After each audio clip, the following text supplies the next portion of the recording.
हमारी सरकार का सुविचारित व दृढ़ लक्ष्य है विकसित मध्य प्रदेश।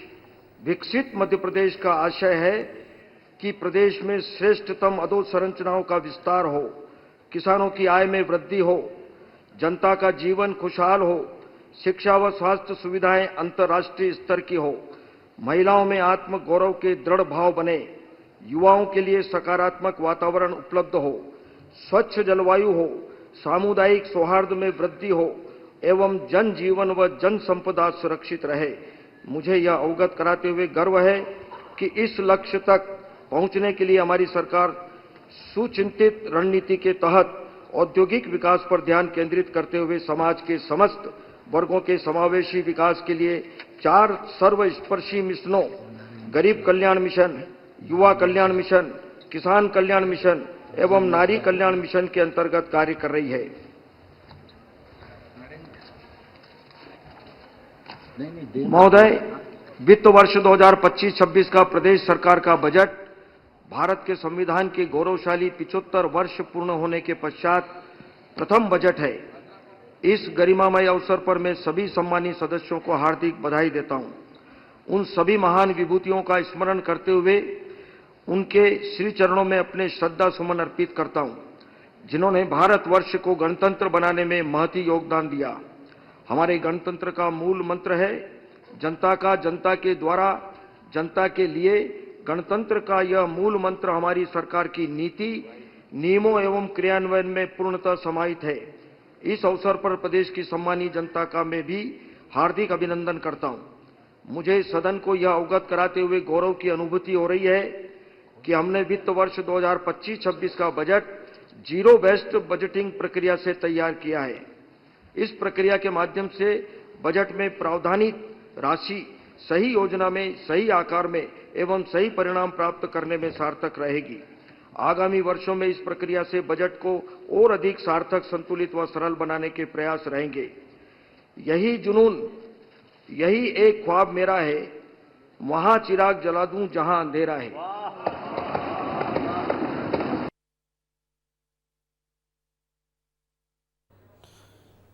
तो वहां चिराग जला दूं जहां अंधेरा है, वित्त मंत्री जगदीश देवड़ा। जला दूं जहां अंधेरा है।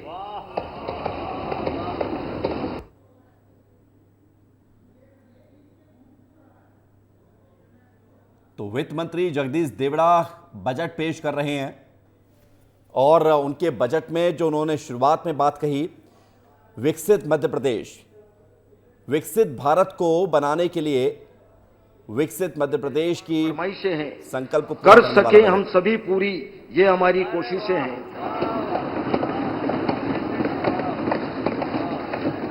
कोशिशें हैं।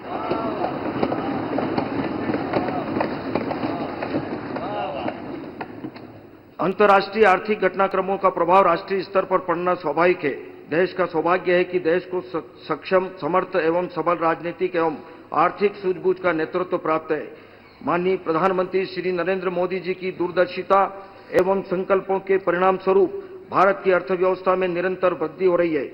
माननीय प्रधानमंत्री श्री नरेंद्र मोदी जी ने वर्ष 2047 तक देश को विकसित राष्ट्र बनाने का लक्ष्य निर्धारित किया है।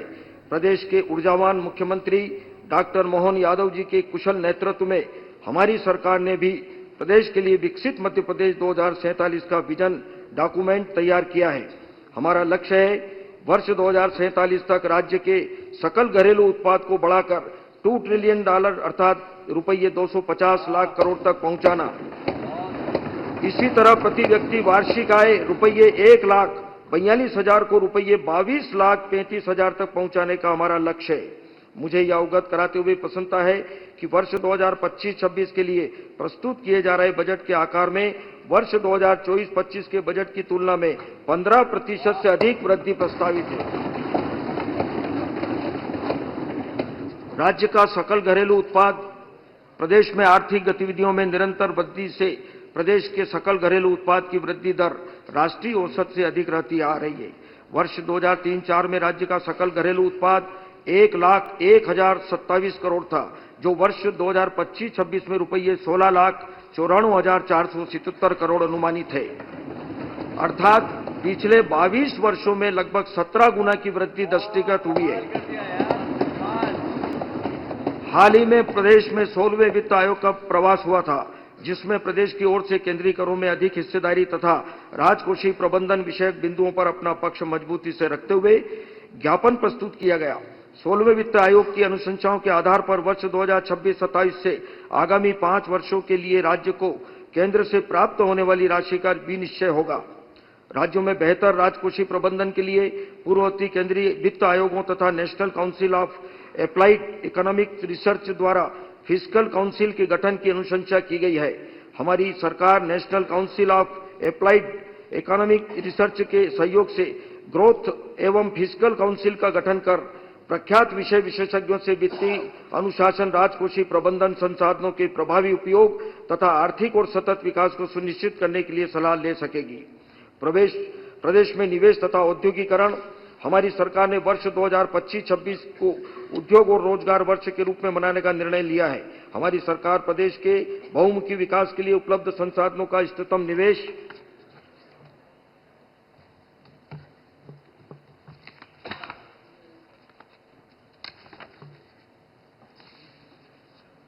आयोजित जिसमें 3 निवेश करती आ रही है। इसके परिणाम निकट भविष्य में और अधिक स्पष्ट व प्रभावी रूप से परिलक्षित होने लगेंगे।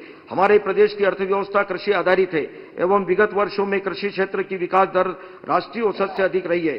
कृषि की तुलना में अर्थव्यवस्था के अन्य 2 मुख्य क्षेत्रों उद्योग तथा सेवा की क्षेत्र की विकास दर धीमी रही है। हमारी सरकार विकास के तीनों क्षेत्रों में संतुलन रखते हुए प्रतिबद्धता के साथ आगे बढ़ रही है। प्रदेश में उद्योग अनुकूल वातावरण निर्मित करने के लिए उद्यम हितैषी आकर्षक नीतियां बनाई गई है। नीतिगत सुधारों के अंतर्गत माह फरवरी 2025 में संपन्न ग्लोबल इन्वेस्टर्स समिट के दौरान माननीय प्रधानमंत्री श्री नरेंद्र मोदी जी के मार्गदर्शन में 18 नवीन नीतियां जारी की गई है। इसके अतिरिक्त उद्योगों हेतु अनुपालनों की संख्या कम करते हुए प्रक्रियाओं को सहज व सरल बनाया गया है। औद्योगिक प्रोत्साहन एवं निवेश।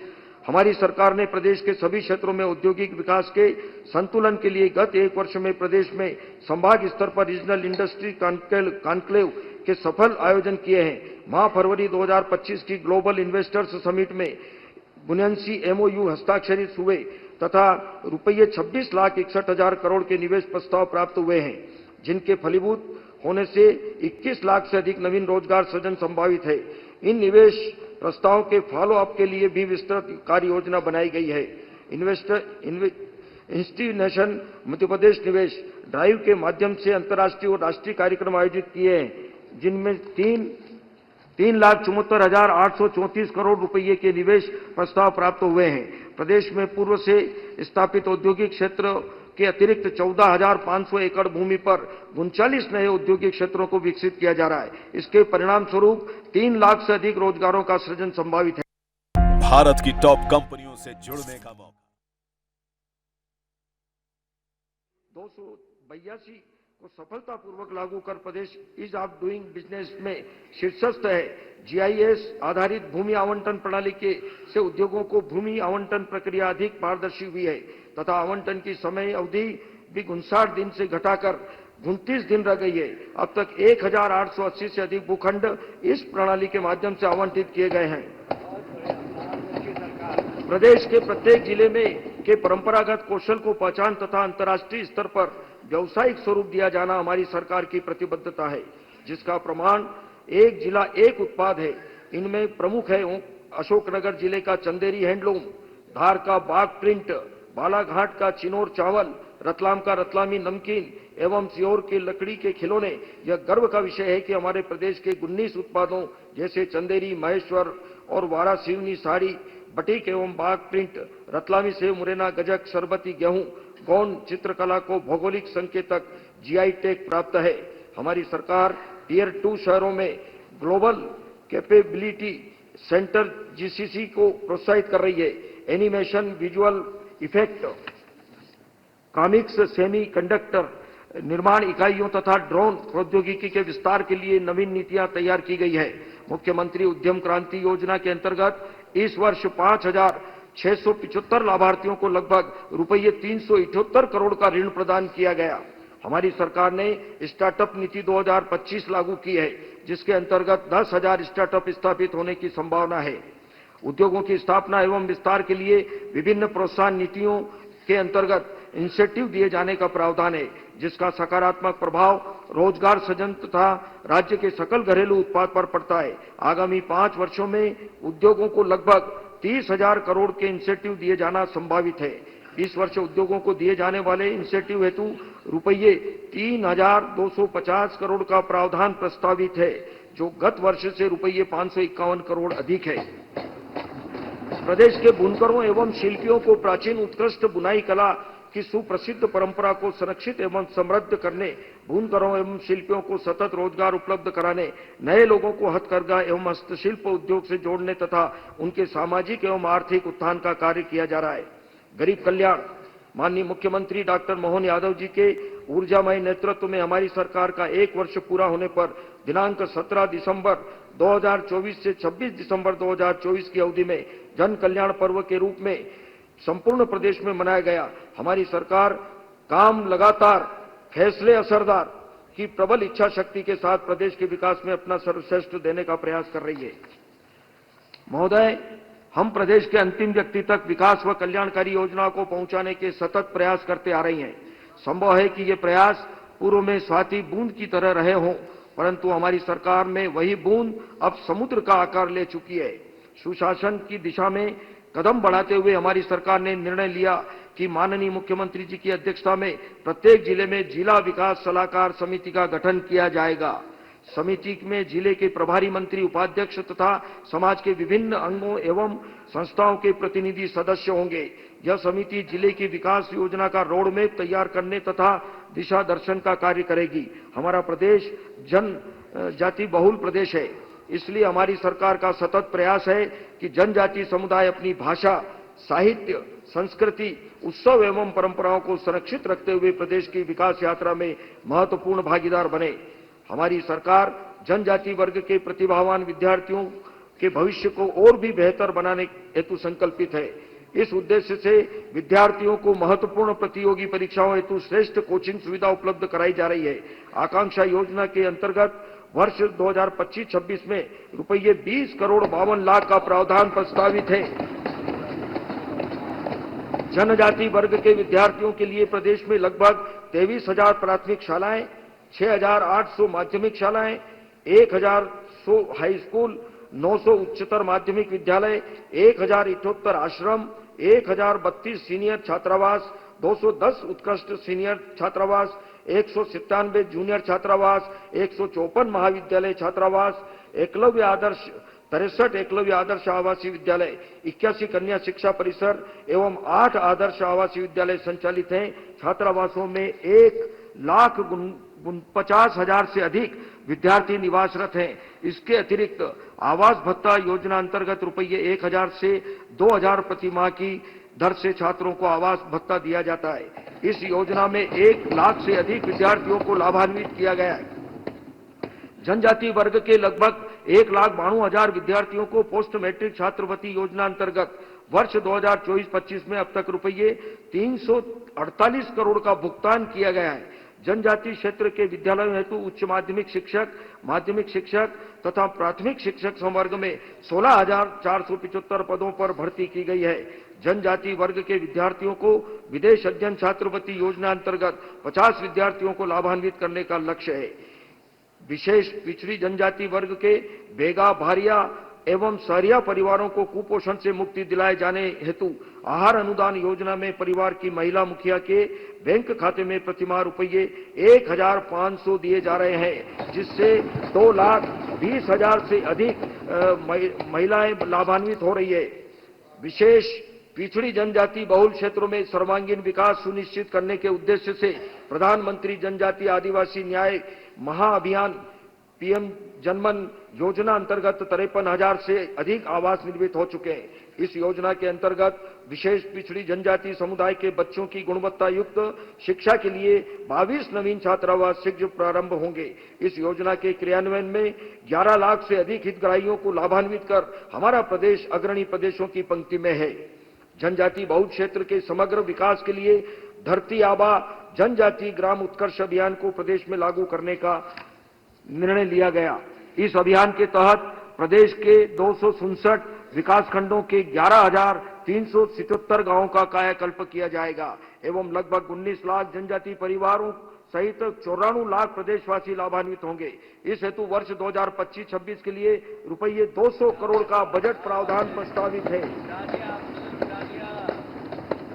मैंने अपने विगत बजट भाषण में यह अवगत कराया था कि छिंदवाड़ा में स्वतंत्रता संग्राम सेनानी बादल भोई संग्रहालय एवं जबलपुर में श्री शंकर शाह कुंवर रघुनाथ शाह संग्रहालय का विस्तारीकरण किया जा रहा है। मुझे यह बताते हुए प्रसन्नता है कि इन संग्रहालयों के लोकार्पण से आम जनता जनजाति वर्ग के गौरवमय इतिहास से परिचित हो रही है। वित्त वर्ष 2025-26 में अनुसूचित जनजाति संस्कृति का संवर्धन अनुसंधान एवं विकास योजना के अंतर्गत रुपये 15 करोड़, विशेष पिछड़ी जनजातियों का विकास योजना के अंतर्गत रुपये 100 करोड़, छात्रवृत्तियों के अंतर्गत रुपये 803 करोड़ तथा सीएम राइज विद्यालयों हेतु रुपये 1617 करोड़ के प्रावधान प्रस्तावित है। हमारी संवेदनशील सरकार ने अनुसूचित जनजाति वर्ग को समाज की मुख्य धारा में लाने के लिए अनुसूचित जनजाति उप योजना अंतर्गत रुपये 47,295 करोड़ का प्रावधान प्रस्तावित किया है, जो वर्ष 2024-25 से रुपये 6,491 करोड़ अधिक है। अनुसूचित जाति वर्ग के युवाओं के स्वरोजगार हेतु संत रविदास स्वरोजगार योजना, डॉक्टर भीमराव अंबेडकर आर्थिक कल्याण योजना तथा सावित्रीबाई फूले स्व सहायता समूह योजना संचालित की जा रही है। अनुसूचित जाति के विद्यार्थियों का आवास सहायता में रुपये 200 करोड़, छात्रावास योजना में रुपये 193 करोड़, छात्रवृत्तियों हेतु रुपये 1019 करोड़ का प्रावधान प्रस्तावित है। इसके अतिरिक्त अत्याचार निवारण अधिनियम अंतर्गत रुपये 180 करोड़ का प्रावधान प्रस्तावित है।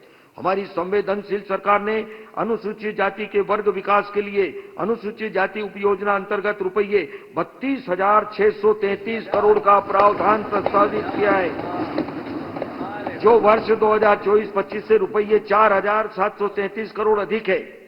पिछड़ा वर्ग तथा अल्पसंख्यक वर्ग के सदस्य विभिन्न परंपरागत व्यवसायों से जुड़े हुए हैं। इन परंपरागत व्यवसायों को संरक्षित करने तथा आधुनिक तकनीकों का समावेश करते हुए सम्मानजनक पहचान देने का प्रयास किया जा रहा है।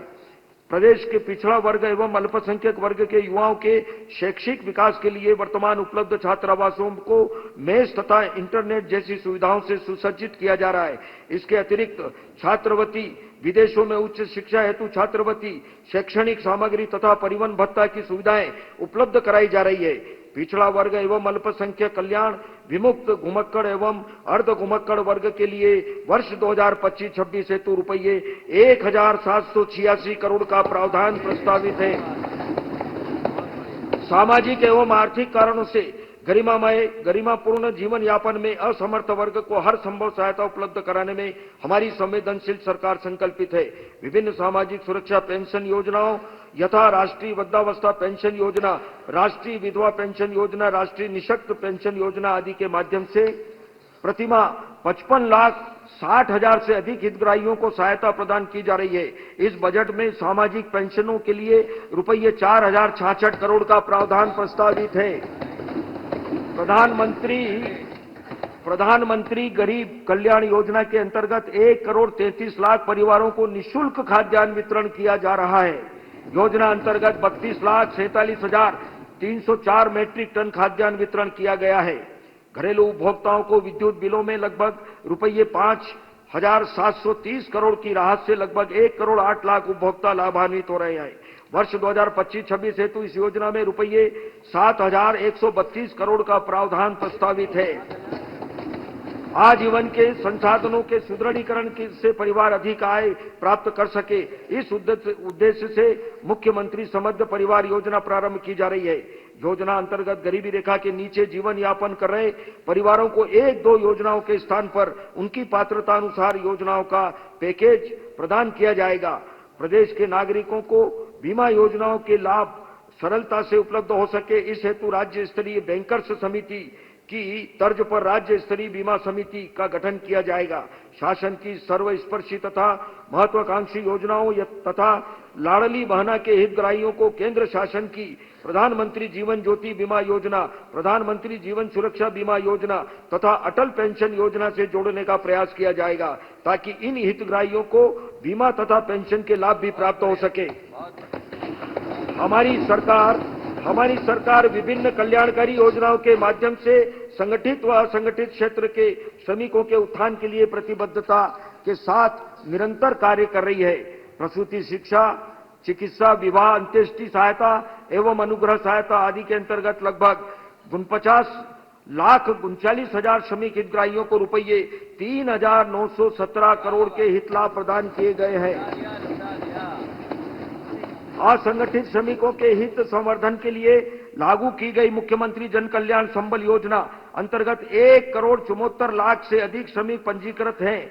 वर्ष 2024-25 में अब तक असंगठित क्षेत्र के लगभग 42,000 हितग्राहियों को रुपये 300 करोड़ से अधिक की आर्थिक सहायता वितरित की गई है। इस योजना में इस वर्ष 700 करोड़ का प्रावधान प्रस्तावित है। प्रदेश में महिला श्रम शक्ति भागीदारी दर को बढ़ाने एवं महिला रोजगार का बेहतर पारिस्थितिकीय तंत्र प्रदान करने के लिए नवीन योजना कामकाजी महिलाओं के लिए छात्रावास का निर्माण प्रारंभ किया जाना प्रस्तावित है। इस योजना के अंतर्गत प्रदेश के 4 सबसे बड़े औद्योगिक क्षेत्रों में कुल 5,772 बेड्स के हॉस्टल निर्मित किए जाएंगे। इसी तरह औद्योगिक कार्यबल हेतु भी जन निजी भागीदारी आधारित आवासीय व्यवस्था प्रोत्साहित की जाएगी। श्रम विभाग के लिए वर्ष 2025-26 हेतु रुपये 1,108 करोड़ का प्रावधान प्रस्तावित है, जो कि वर्ष 2024-25 के बजट अनुमान से 106 करोड़ अधिक है। युवा कल्याण, नई सोच और नए जोश से परिपूर्ण युवा वर्ग हमारे यशस्वी प्रधानमंत्री जी के विकसित भारत के स्वप्न को साकार करने में अपनी महती भूमिका निर्वहन कर रहा है। प्रदेश में स्वामी विवेकानंद युवा शक्ति मिशन प्रारंभ किया गया, जिसके माध्यम से प्रदेश के युवाओं की विशिष्ट क्षमताओं का संवर्धन तथा दक्षता उन्नयन किया जाएगा। माननीय महोदय, यह मिशन हमारी सरकार की युवाओं के प्रति प्रतिबद्धता का प्रमाण है। वित्त वर्ष 2025-26 के लिए भी छात्रवृत्तियां, साधन संपन्न विद्यालय तथा छात्रावास, स्वरोजगार व रोजगार के लिए प्रशिक्षण, उच्च शिक्षा, व्यावसायिक पाठ्यक्रम, विदेश में अध्ययन के लिए छात्रवृत्तियां, रियायती ब्याज दर पर ऋण सुविधा एवं उत्कृष्ट खेल संरचनाएं आदि के लिए समुचित प्रावधान प्रस्तावित है। महोदय, कहा गया है, विद्या ददाति विनम विनयादति पात्रतात् धनात् धर्म ततः सुखम। विद्या हमें विनम्रता देती है, विनम्रता से योग्यता, योग्यता से धन और इस धन से हम धर्म के काम करते हैं और सुखी रहते हैं। जीवन में शिक्षा के महत्व को दृष्टिगत प्रारंभिक स्तर से ही शैक्षिक व मानवीय पहलुओं को जोड़कर समग्र विकास की आधारशिला रखी गई है। प्रदेश में वर्ष 2024-25 में 4,473 विद्यालयों में पूर्व प्राथमिक अर्थात नर्सरी कक्षाएं प्रारंभ हो गई है। सकल नामांकन दर प्राथमिक शिक्षा में 98%, माध्यमिक शिक्षा में 70% तथा उच्चतर माध्यमिक शिक्षा में 67% से अधिक हो चुकी है। प्रदेश में शासकीय व निजी क्षेत्र के कुल 1,25,000 विद्यालय हैं, जिनमें 1,60,00,000 विद्यार्थी अध्ययनरत हैं। राष्ट्रीय शिक्षा नीति 2020 के अंतर्गत अब तक 2,383 उच्चतर माध्यमिक विद्यालयों में 14 ट्रेड्स में व्यावसायिक शिक्षा संचालित है। इसे बढ़ाकर वर्ष 2025-26 में 600 नए विद्यालयों में संचालित किए जाने का लक्ष्य है। पीएमसी योजना के अंतर्गत चिन्हित 780 विद्यालयों में बेहतर शैक्षणिक गुणवत्ता के साथ अध्ययन पाठ्यक्रमों का संचालन प्रारंभ है।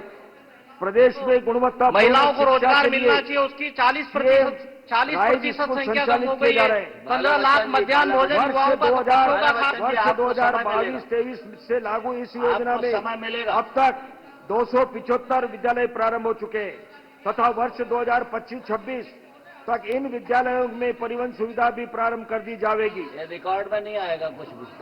प्राथमिक, माध्यमिक तथा उच्चतर माध्यमिक स्तर की कक्षाओं के लिए वर्ष 2024-25 में 3,259 शिक्षकों की नियुक्तियां की जा चुकी है एवं 19,362 नियुक्तियां प्रक्रियाधीन है।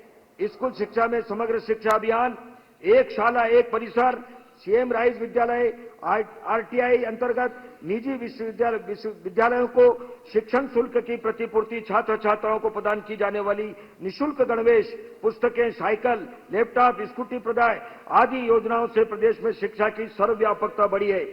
शिक्षा संबंधी प्रमुख योजनाओं जैसे सीएम राइस में रुपये 3068 करोड़, साइकिलों का प्रदान योजना में रुपये 215 करोड़, पीएम श्री योजना में रुपये आपको बजट में बोलने का टाइम मिलेगा। 830 करोड़, बजट में निःशुल्क बोलने का पाठ्य टाइम पुस्तकों का मिलेगा। प्रदाय की योजना में रुपये 124 करोड़ तथा शाला भवनों में रखरखाव के लिए रुपये 228 करोड़ के प्रावधान प्रस्तावित है।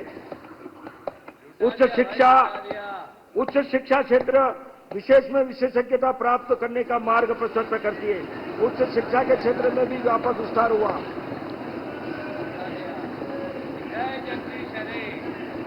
प्रदेश में शासकीय व निजी क्षेत्र में 73 विश्वविद्यालय एवं लगभग 1400 महाविद्यालय हैं। प्रधानमंत्री कॉलेज ऑफ एक्सीलेंस के तहत प्रत्येक जिले में एक महाविद्यालय को उत्कृष्टता केंद्र के रूप में विकसित किया गया।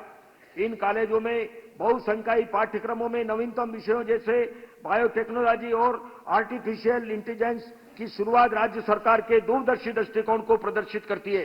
राज्य में उच्च शिक्षा का दायरा बढ़ाने के लिए खरगोन, गुना और सागर में 3 नए शासकीय विश्वविद्यालयों की स्थापना की गई है। भवन विहीन महाविद्यालयों के लिए 133 नए भवनों की निर्माण तथा 192 महाविद्यालय भवनों के सुदृढ़ीकरण के कार्य भी प्रचलित है। पीएम उषा परियोजना के अंतर्गत इस वर्ष प्रदेश के 8 विश्वविद्यालयों तथा 27 महाविद्यालयों में अधोसंरचना विकास, शैक्षणिक उत्कृष्टता, अनुसंधान तथा महिलाओं के समानता और समावेशन को बढ़ावा देने हेतु विभिन्न घटकों के अंतर्गत कुल राशि रुपये 565 करोड़ के कार्य किए जा रहे हैं।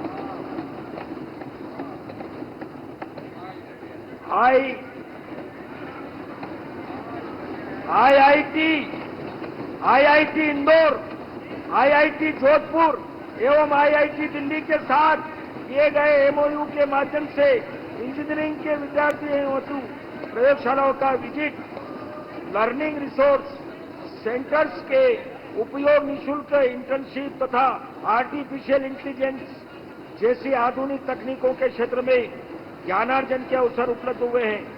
बाला बच्चन जी, अभी आपको चर्चा में अवसर मिलेगा। आईआईटी इंदौर के सहयोग से उज्जैन में deep tech research and discovery campus स्थापित किया जा रहा है। आगामी 5 वर्षों में प्रदेश के प्रत्येक संभाग में आईआईटी के स्वरूप की Madhya Pradesh institute of technology संस्थान खोले जाने का लक्ष्य है। इसके अतिरिक्त प्रदेश में डिजिटल यूनिवर्सिटी तथा राष्ट्रीय रक्षा विश्वविद्यालय के परिसर की स्थापना का भी हमारा लक्ष्य है। इस वर्ष आईटीआई विहीन 22 विकास खंडों में नवीन आईटीआई प्रारंभ करने की स्वीकृति दी गई है, जिससे प्रदेश में आईटीआई की संख्या बढ़कर 958 तथा प्रशिक्षण क्षमता कुल 1,21,000 सीटों की हो गई है। विभिन्न आईटीआई में जनजाति एवं परंपरागत कौशल, एक जिला एक उत्पाद से संबंधित पाठ्यक्रम तथा वर्तमान आवश्यकताओं के अनुरूप पाठ्यक्रम प्रारंभ किए गए हैं।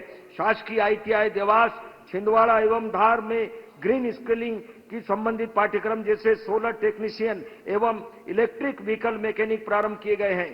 प्रदेश में कौशल विकास के विस्तार तथा विविधता के उद्देश्य से लोक माता देवी अहिल्याबाई कौशल विकास कार्यक्रम प्रारंभ किया जाएगा। यह कार्यक्रम कौशल प्रशिक्षण प्रदान करने के लिए एक राज्य स्तरीय मंच के रूप में कार्य करेगा।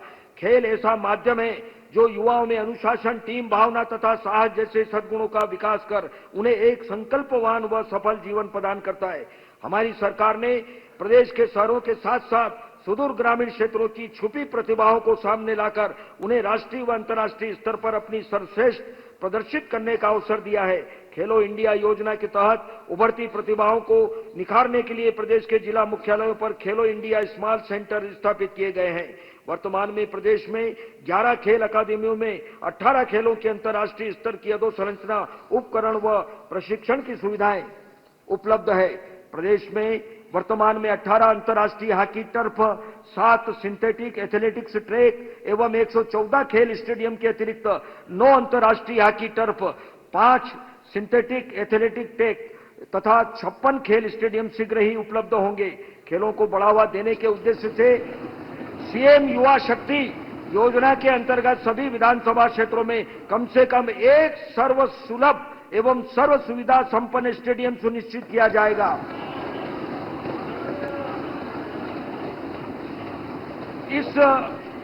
इस योजना हेतु रुपये 25 करोड़ का प्रावधान प्रस्तावित है।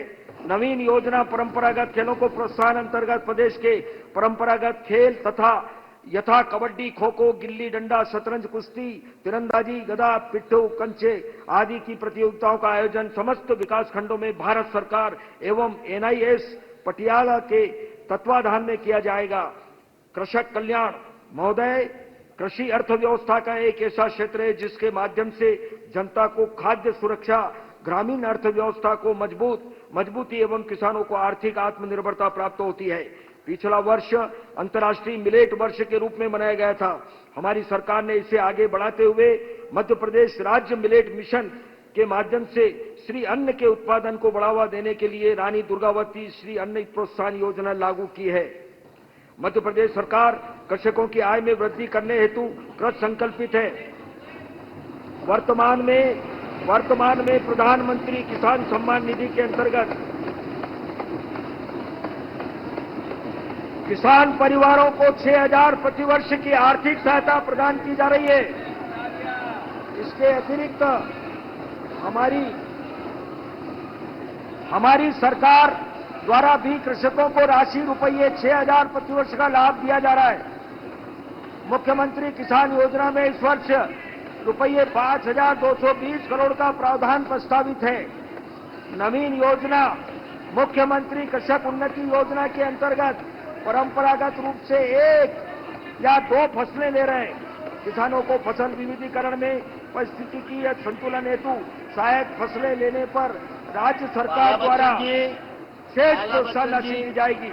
आपको बजट कृषि क्षेत्र में जलवायु परिवर्तन तथा कीट प्रबंधन जैसे विषयों पर नवीन अनुसंधान को प्रोत्साहित करने के उद्देश्य से जवाहरलाल नेहरू कृषि विश्वविद्यालय जबलपुर तथा राजमाता विजयराजे सिंधिया कृषि विश्वविद्यालय ग्वालियर के लिए रुपये कुल 40 करोड़ का प्रावधान प्रस्तावित है। National mission on edible oil and oil seed में रुपये 183 करोड़ का प्रावधान प्रस्तावित है, जो गत वर्ष के प्रावधान की अपेक्षा 2 गुना से अधिक है। कृषि उपभोक्ताओं को विद्युत बिल में दी जा रही राहत को निरंतर रखा गया है, जिससे लगभग 37 लाख किसान लाभान्वित हो रहे हैं। इस मद में रुपये 19,208 करोड़ का प्रावधान प्रस्तावित है। प्रधानमंत्री फसल बीमा योजना के अंतर्गत अब तक लगभग 2 करोड़ 42 लाख प्रकरणों में रुपये 29,555 करोड़ का भुगतान किया जा चुका है। इस हेतु वर्ष 2025-26 में रुपये 2,000 करोड़ का प्रावधान प्रस्तावित है। प्रदेश के किसानों को सिंचाई हेतु कृषि पंप विद्युत कनेक्शन की वर्तमान व्यवस्था के स्थान पर सौर ऊर्जा पंप उपलब्ध कराए जाने की कार्रवाई की जा रही है। उत्पादित सौर ऊर्जा का उपयोग करने पर विद्युत व्यय में कमी होगी।